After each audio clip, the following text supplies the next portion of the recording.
with Will Leach. Will, how are you, brother? I'm doing okay today. How are you, Steve? Doing great. I'm glad to be back. We're here. We're going to talk about all the cool things. You know, I always say that I'm the smartest guy in marketing because I get to hang out with Will Leach every week, right? I learned about Will through his book called Marketing to Mind States. And looky here, it's even got a new cover. You brought it out today. There you go, Steve. Got the gloves. This is white glove marketing knowledge coming straight at you from Will Leach. That's right. And then I like to say, I always mess up the subtitle, but it's just how to connect with your clients by using science. So Will, right. Today, we're going to talk about how to strategically appeal to both brain systems, System 1 and System 2, with your marketing messages. And when I was reading your book, I really loved how you broke it down into brain systems. And it's so true. We make all these decisions on one side of our brain, and then we justify it with the other side. And when you broke it down right there, I was like, yeah, System 1, System 2, I got that going on. So do my clients. Mm-hmm. Where did that come from? Sorry, I interrupted you, but where did that epiphany come from for you? That's right. Well, that epiphany is not my epiphany. It is an epiphany from a series of Nobel Prize-winning psychologists who have been studying human behavior for many, many decades, in fact.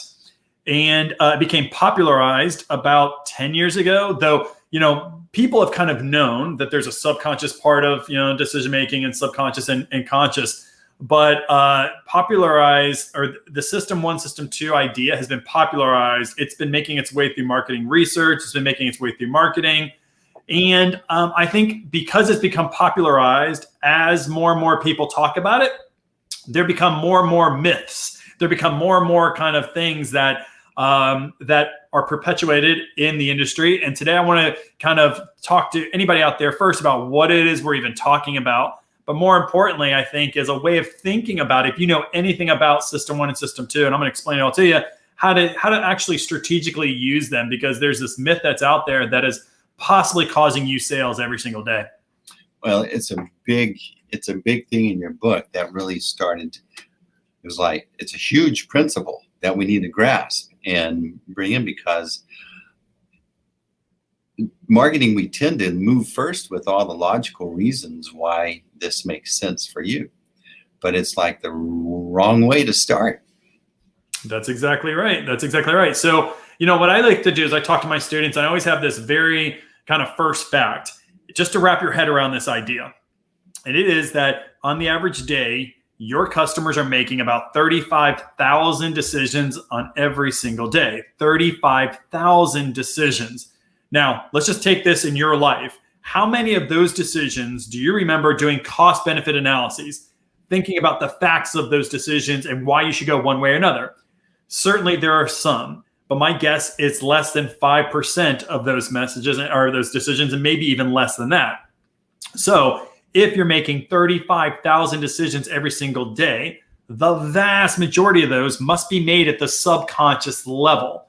And that's where System 1 and System 2 come into play. It's to understand how the subconscious, your System 1, helps you make these decisions, helps you navigate the world. And what you've just said is that, now it's not just marketers who are using this information, but it's also policymakers, they're business owners, they are marketers, they're researchers, they're doctors. So many people now have come to the realization that understanding the subconscious and how people make decisions can influence not just your marketing, but actually influence the way you make decisions in life itself.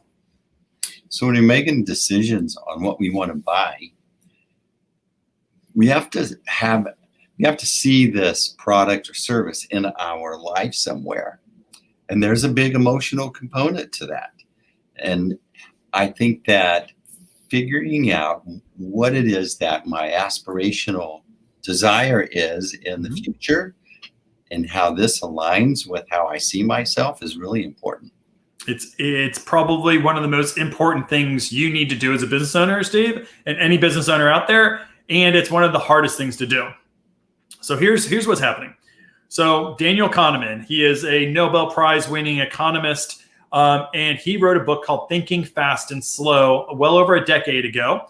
But it won him the Nobel Prize in economics. Though, guys, he is a psychologist, which is a big deal for an economist to know that a psychologist won the Nobel Prize. And since then, another behavioral economist who studies System 1 and System 2 has also won a Nobel Prize. So this is not just kind of a flash in the pan idea. Like, this is pure science that tells us that everybody has two decision-making systems. We have System 1 and we have System 2. System 1 decisions are those decisions that are fast, intuitive, and very easy to make, oftentimes at the non-conscious level. We like to think of those as the heart, right? These are emotional decisions that we make that we don't really put a lot of time into them, but we're just making those 35,000 decisions. They're just coming seamlessly off of our tongue. We know exactly what to do because they're based on habits and rituals and the subconscious. Then you have System 2. The System 2 part of your decision-making in your brain is more slow, more thoughtful, and much more conscious. That's why I kind of think of it as almost like, E equals MC squared is like I think about it. It's when you're really thinking about making a decision. So let's say if you're at a restaurant, you're looking at a menu and you're trying to figure out what you want. You're activating more of your System 2. That conscious, rational, want to know the pros and cons, want to see them, how much it's going to run me, etc. Now, a couple things. System 1 and System 2 are never isolated. They are always working together. And I know I'm oversimplifying this stuff for my behavioral science friends out there. But knowing that System 1 and System 2, they're always intermingled. But the most important you need to know as a business owner is that how much more powerful your subconscious is than your rational mind. And to your point, Steve, what happens is you often will make an emotional, subconscious System 1 decision. You're never even aware of it. But then your System 2 conscious, rational decision-making system comes in and says, oh, you're buying this food because it's the cheapest on the menu. Though it was your emotional heart that was saying, I really want those ribs. And you just post-rationalize it saying it's on sale or, it's the chef's recommended choice. Understanding how these two systems play together is critical in you understanding your business and growing your business. And that's what Daniel Kahneman and my company and other companies out there have been doing. We've been helping customers understand these decision-making systems. When I think about those, the logical justification information that a marketer tends to go with first is still important. Mm-hmm. In the justification stage, but you have to make that emotional connection in the beginning, understanding that it's not a thinking process, but it's like, how do they see themselves? And that's two very different complementary things that have to be included. Mm-hmm. And one without the other. Yeah, I like to talk to my students around, you want to lean in first on why and then how. Let me explain that to you. The why is why is my business going to help you reach your aspirations? You have to first focus on why. So why? Because we're going to help you, or we know that it's important for you to be an achiever. We know it's important for you to be successful. That's why. Then you can then say, oh, how do we do it? We have 5 different features, or we have 5 programs that can help you reach your why. If you go the other way, which has been traditional marketing since the 40s, has been, here are all the features we have, here are all the good things we can give you. Oh, and then we at the very end, maybe the advertisement say, oh, and this will benefit you in this some way. That kind of marketing is dead. It doesn't work anymore. It just doesn't. So, but the good news is that if you're watching this, you should know that the vast majority of marketing is still starting with how. This is how our thing works. This is how we're better than others. This is how you should be thinking about us. What you need to do is do the opposite. This is why we're going to help you reach your aspirations. We know it's important to you. We're here with you. Oh, and by the way, here are the 5 reasons why we can do that, or how we're going to be able to do that. So on here, you have a challenger brand. What is a challenger brand? Yeah, challenger brand is basically if you're a new entrant to a particular market, whether you just opened up your restaurant in a neighborhood, you just opened up your shop, and you know that the competitor, or you're a competitor to somebody else. So you have customers out there that you're trying to take away. And that's when you're going to want to start thinking about system 2. So first off, let's just kind of get this down, that there's this misnomer out there. If you know anything about system 1 and system 2, if you're part of the Mindstate Marketing Society, you probably know some of these concepts. And there's this misnomer that says that you should always, under all circumstances, focus on system 1, focus on the emotional. And in many cases, that's the right way to do it. However, there are times when you actually may want to focus more on system 2 at a different point in time in your messaging. One of those is, like we just said, it's when you're a challenger brand. So imagine I'm going to say I'm an insurance agent. And I just got into a neighborhood, and I know that there's probably a lot of people out there that could benefit from my insurance. Maybe I have better prices. Maybe I get access to policies that nobody else has access to. Now, how do I go and steal share from somebody who already has insurance? That's not necessarily an easy thing to do. Why? Because they've already got the insurance policy. You don't look at the insurance policy very often. You probably don't know exactly what rate you're paying. You maybe don't even know your deductible. In fact, I know research tells us that a lot of people who pay for insurance don't know the deductibles. They don't know really the details. So you have to somehow enter into their mind saying, hey, I can help you save money. And what you do then is you got to get them to think. You have to get them to be engaged with that process, because currently people are not engaged. That's why I think if you're a challenger brand, you may need to actually get people to think, so you activate system 2. So the way to do that is to give them something challenging at first. So let me give you an example. There are lots of sales books out there. There are a lot of consulting companies out there that are helping you try to drive conversion. Happens all the time. We see them all the time. And what they'll do is they will say, what you need to do is you need to bring kind of hell. Let's talk about heaven and hell. You want to get somebody to experience how bad their life is, how bad their business is, how bad their situation is, their weight, whatever it is. And then they want you to make you feel really, really bad. And then what they do is they say, okay, now let me show you how I can help. That is the classic, it's a classic sales technique that works really, really well. Let's talk about the science behind that, how you can optimize that. First, what they do and what you should be doing is, if you get somebody on a call and I'm trying to sell insurance to this person or whatever it is that you sell, first, get them to explain their business and get them to give you facts. Right? So you may ask questions like, tell me how long have you been in business? That is a fact question. I've been in business for 8 years. Cool. Okay. Tell me, what's your kind of annual revenue you're making? That is a fact question. What you're doing is you're activating that system 2 mind to get people to think more rationally.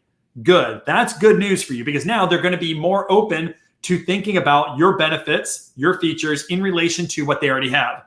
So what they'll do then is, the next thing you would do is you'd switch to more feeling types of questions. So you said you're not making the revenues you wanted to. You said your goal was $20,000 a month and you're making $10,000 a month. So, what's that impact on your business? How is that impacting your employees? That is a why question. Often that's one of those emotional questions. Well, we're not able to give bonuses this year. We're just not making our numbers. Good. You just brought system 2 and system 1 together at the same time, strategically using system 1 and system 2. Next, you said, hey, well, let me tell you, I have a solution for you. You would like to hear more about it. That is activating the system 2 rational mind again. Yes, I would. Let me hear about the facts. You then say, well, we have a program that can increase your revenues to $20,000 a year. We have X, Y, and Z protocols that will do that. Great. Now they're like, okay, they've told you the facts of the business. You've given them the emotional hell that they're in.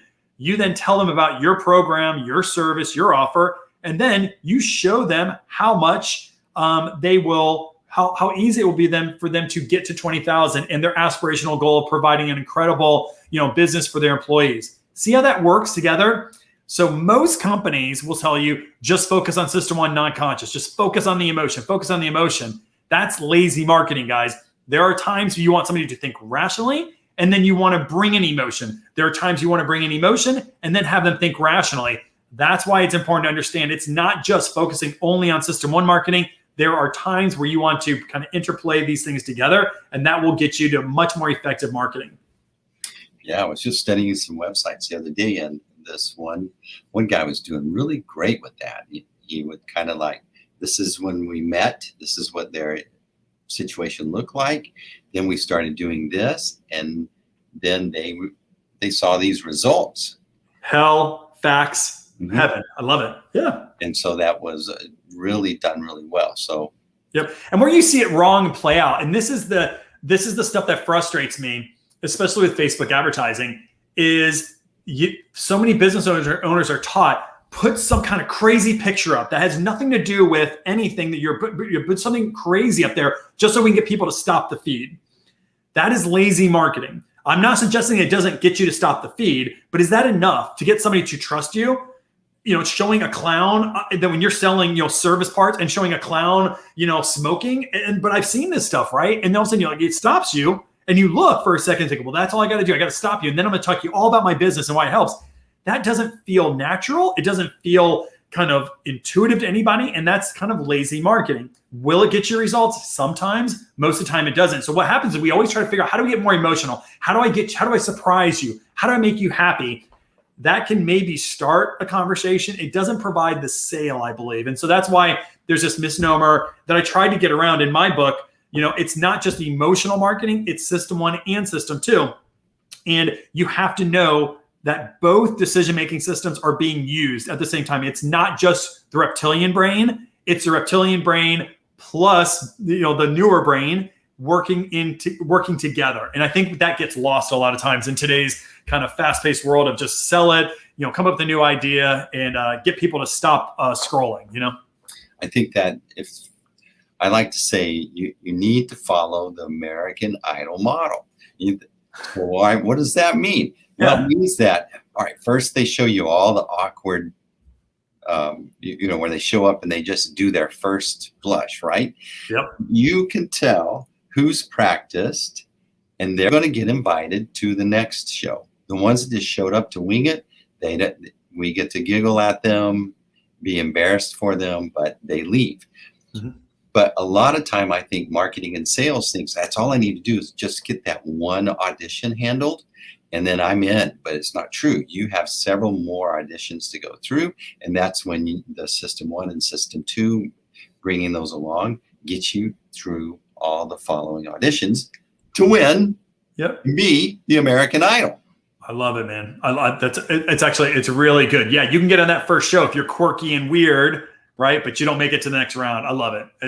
It's a great analogy. So, if you're a challenger brand, I think that getting somebody to think is much more important because they need to compare you versus whoever it is they currently have. Why? It's because habits are very difficult to break. And if I have an insurance product, then I'm okay with it. I don't, give my insurance plan a thought more than once a year. Then as a challenger brand, you need to engage my system too in some way and being strategic about how to do it. It's not just let me tell you all the facts on why you should be using me. It is bringing in some pain, bringing in some pleasure, bringing in some facts, things like that. And it's not that complicated, guys. You just got to think through, how do you get somebody to think, not so much that they, you become overwhelming, but just enough to consider you. So when we're a legacy brand, it's a little bit different. Totally different. Now, if you already have customers and you're trying to get them to buy more, or you're trying to protect your company because you know that competitors are encroaching, they're stealing your customers. Now, I believe this case, you don't want your customers to think that much, right? You want to just be totally in the background. You provide a good service, you're providing what they need, but you don't want them considering all the nuances of your business. Here is a classic way to do that. You need to take friction and difficulty out of your processes as much as possible. You have to create this flow. Have you ever heard of kind of a runner's high or a runner's flow? When somebody is just kind of running, they're running with you, and all of a sudden you lose kind of time, and you get inside of your head, and you just everything around you just seems to be in this flow. That flow is incredibly important with your customers, meaning You take out as much friction as you can to make sure that they have flow working with you. So how do companies do this right now? I'll tell you. Have you noticed in the past decade, maybe a little bit less, how important subscription services are? Now, subscription services, we all know, like we all try to get our customers on subscriptions. That gives us reoccurring revenues. Great. But let me tell you about the subconscious reason why subscription services work so well.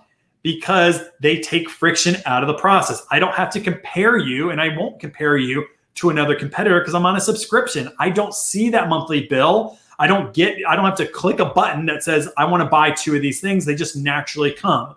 Or automatic signups or defaults. So sometimes we use defaults to make, let's say if we have a decision we have to get our customers to make, rather than making them compare the pros and cons, we just set defaults.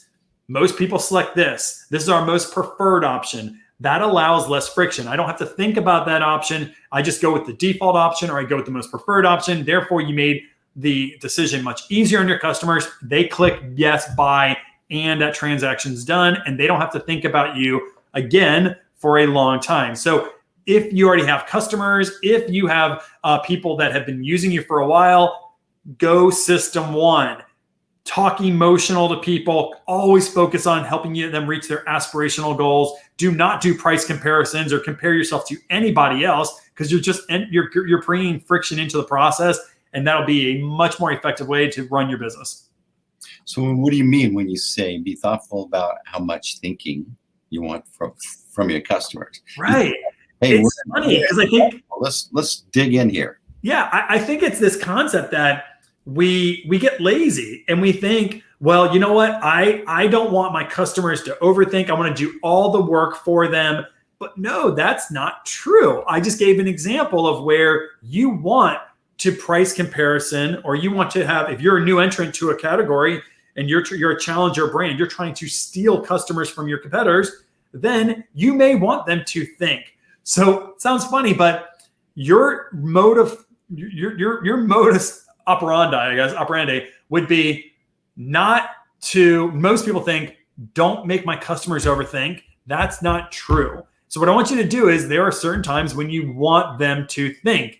If you want them to take a new action against something they're currently doing, you have to get them to consider. So therefore, you need to get them to think. So what I want to do here is just say, don't just always focus on emotion. Sometimes emotion plus thinking will get you to a better result.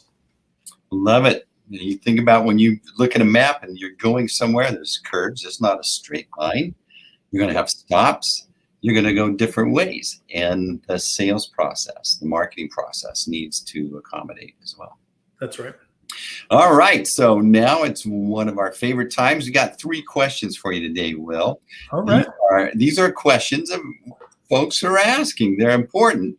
And so, again, I'm the smartest guy in marketing because I get to listen to Will answer these. What are some consumer behavior implications on developing a marketing strategy?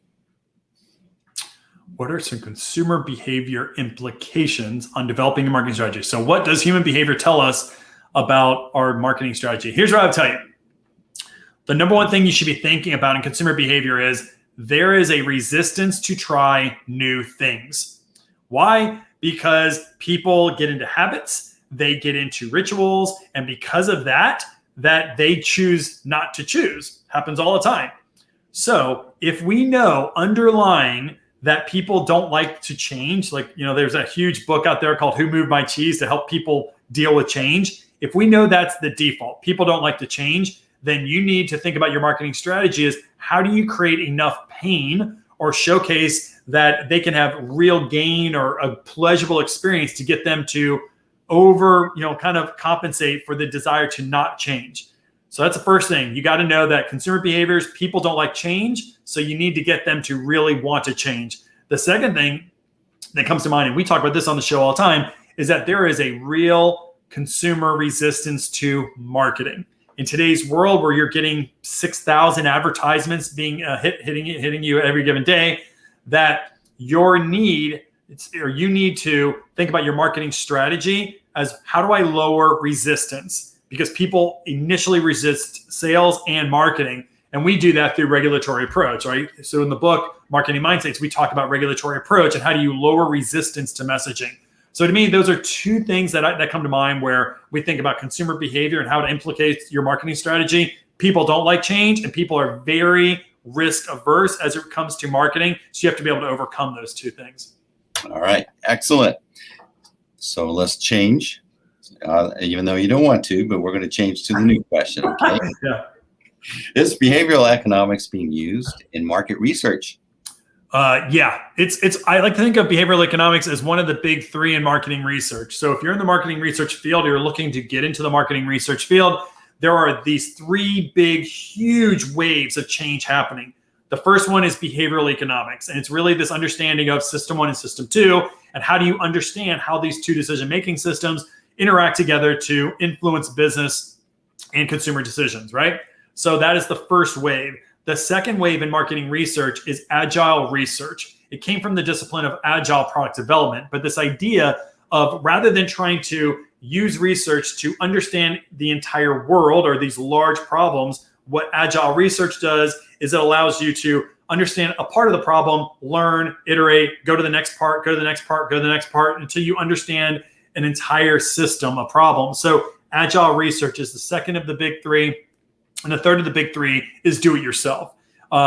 New technology, new platforms to where you can do research in-house as opposed to hiring other people to do it. So behavioral economics is absolutely being used in marketing research. If you're in marketing research or in marketing, you should be applying behavioral economics in your creative development, in your strategy development, in your consumer understanding, in your positioning, because it's all based around human behavior. And if you're going to grow your company, by definition, you must change a human behavior somewhere. All right. I think he makes a good grade on that one. B minus. How can you use social marketing to change behaviors for good?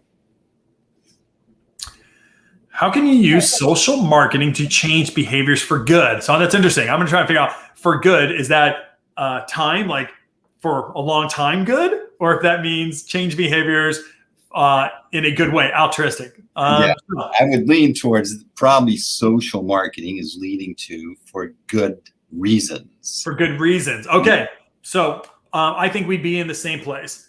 Social marketing is incredibly powerful if you apply two of these cognitive heuristics that we talk about in the book, Marketing Mindstates. The first one is social proof. So social marketing allows you to convey that many others are making or taking this altruistic behavior, this good behavior. So social marketing is great for that. That's why you have these viral campaigns. And what's great about viral campaigns is it signals to other people that thousands of other people agree with this idea to be better to the environment. We'll use that as an example. So therefore, social marketing is great for that. So integrating social proof, showing that thousands of other people also care about the environment. The second one that comes to mind is conformity effect, which is a version of social proof, but it's basically saying that you will be a part of a very unique group of people if you take on this behavior. So I think social marketing, again, does that well. Why? Because if you're on Facebook, there are Facebook groups that bring you into other people just like you. And if those people are saying, hey, it's great to be, good to the environment, then you're more likely as well. So social proof is saying massive amounts of people are taking on a good social behavior. Conformity effect is people like you, could be a smaller group, but people just like you are. So if you're going to use either social proof or conformity effect, social media and social marketing is a great way of kind of bringing those people together to change those behaviors for good. All right, excellent. So what's up with the dog tag today? Yeah. So I was reading, I was doing kind of some meditation. I was reading a Bible study this week, and I was talking about being humble, and I was talking about kind of having a servant heart. And this is my actual dog tag. You guys may not know this, I was in the military for a few years of my life. And it brought me kind of the point, as having an outward expression to myself, to remind myself to be humble. Because, as much as we have it in our world, Steve, we have a great life. I live in Dallas, Texas. There's no better place in the world to live. I know I should have said that. I like Dallas. I have electricity, but the world is tough for many, many people. And showing kind of my dog tag here reminds me of, being humble, being a servant, remembering that there's a lot of other people out there that just don't have it as good as we do. And so it's an outward expression of that. So I'm wearing it today. I love it. I was just wondering, maybe you were joining back up. Yeah. I was going like, we're not going to do a show next week. He re-enlisted. I'll just do it in the woods somewhere, right? I'll be somewhere in the woods, hiding and with camouflage. If you see that, Steve, I want you to come and rescue me. That is probably not a good thing for my family to be out in the woods again. So you come and rescue me, okay? We'll each trying to be the Bear Grylls of behavioral science. So That's right. So tell us about your Mindstate Marketing Masterclass. That's right, everybody. So if you like the things that you're hearing about of how to use behavioral science to grow your business, but you've already read the book or you kind of know the principles of behavioral science, but you just want to learn more, but in a way that's flexible to you, we have a Mindstate Marketing Masterclass, which is a 12-hour program. It's a do-it-yourself package where you have a lot of digital downloads and you also have videos of me. And we actually walk you through the core principles of the book, but then we go through activities in this course. You have quizzes as well as activities to show you how to apply these to your business. So it's one of these easy ways to kind of take your knowledge of Mindstate Marketing to the next level in a way that's really, really convenient for you. So that's our Mindstate Marketing Masterclass. And if you want to learn more about that, you can go to mindstategroup.com and you can see one of those packages right there to tell you more about it. All right. That's another great episode of the Mindstate Marketing Hour, where we dig in deep to Will's book, Marketing the Mind States. And you notice I don't have my gloves on, but yet I'm still getting the white glove service here. Thanks for joining us. You're now becoming one of the smartest people in marketing because you hang out with Will. Will, what's going on this weekend? You got any little last comments? Nothing going on in Dallas, Texas. We are well above 100, probably like you. So this weekend will be hopefully in lots of AC. So that's the weekend plans for me. Though I am in a tennis tournament, so wish me well on Sunday night, everybody. I'm playing with my wife, who's very good at tennis, and I am not. So I expect to be yelled at a few times and have some bad looks. So if you could pray for my marriage, that'd be awesome. Yeah, you won't need that necklace to feel humble that time. That's right. I'll have humble pie on Sunday. I could take this off on Sunday night. I'll have plenty humble pie with me playing tennis. Trust me. All right. Well, that's another great episode of the Mindstate Marketing Hour, and that's a wrap. Thanks, everybody. So I got to play the thing here, Will. I'm learning this. Yep. So here we go. No, not that one. Why can't I do this right? There we go. There we go. That's a wrap. Boom. It's like we're professionals.